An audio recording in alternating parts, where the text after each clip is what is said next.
Hi everyone. Okay, I'm going to be reading you a story that's linked to today's ICT lesson, all about how we need to stay safe when we're using the internet. Now, we use the internet quite a lot, don't we? So it's really important that we know how to stay safe. Now, this is a story called Penguin Pig, and in it, a little girl searches on the internet and finds something interesting and cute called a penguin pig.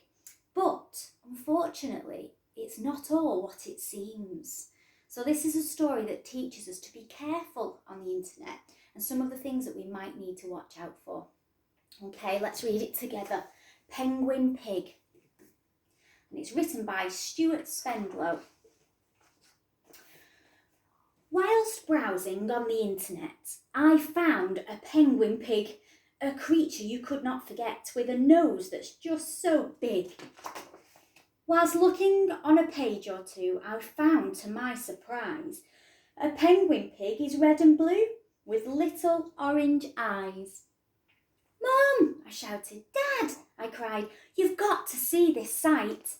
"Oh, we're very busy, darling. We'll look tomorrow night." She did the right thing, didn't she? Because she asked her mum and dad to have a look at what she was looking at on the internet. A penguin pig lives in a shoe. It makes a noise that's like a moo, and feeds on children's socks and cleans its teeth with rocks. But a penguin pig is nice and kind and always smiles at you. It would be fun to go and find this creature at the zoo. "Mum!" I shouted. "Dad!" I cried. "Please will you take me there?" "Oh, we're very busy, darling, so please don't be unfair."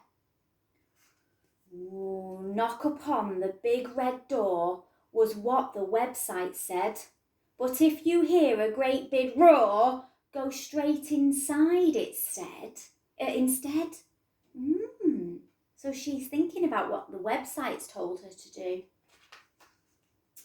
I could not wait to go and see this creature I'd discovered. I had a plan and secretly took my backpack from the cupboard. "Mum!" I shouted. "Dad!" I cried. "I'm going out to play." "That's all right, sweetheart, but don't be late, okay?" Oh, she's going out by herself. I don't think I'd have let her.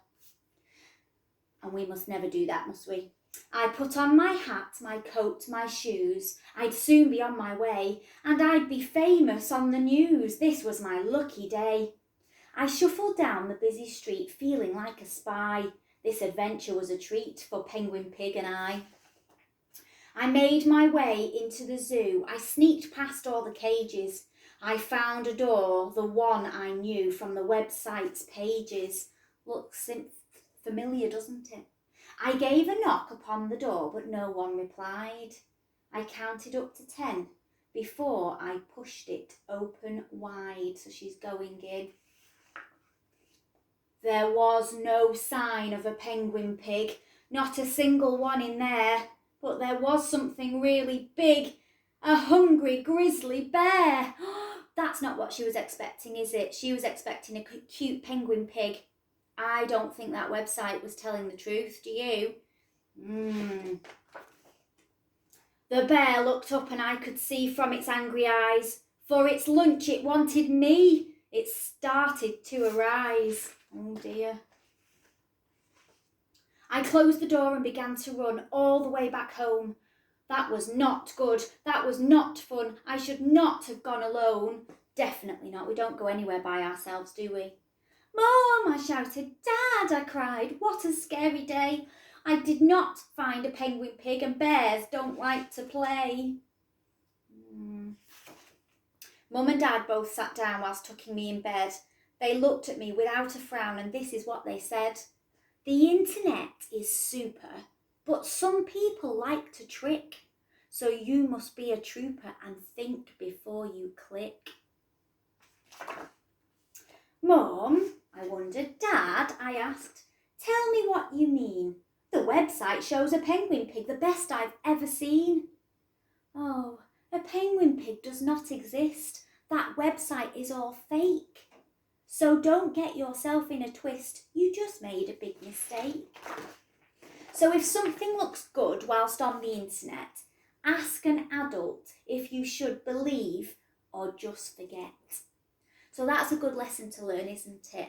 If you see something on the internet, maybe you're not sure about it, doesn't look quite right, you don't like it in any way, you must tell your grown up and you won't be in trouble. They will help you. Okay, they'll help you get off the website or the game that's not suitable for you. Okay, so because the little girl in the story thought the penguin pig was going to be okay, and actually whoever was on set up that website, it wasn't a penguin pig, was it, that was there? It was actually a big grizzly bear. And she made the mistake of going out on her own as well, didn't she? And we won't be doing that. Okay, so have a look at the activity that we've set you for today's ICT lesson as well, and I shall see you very soon. Goodbye, everyone.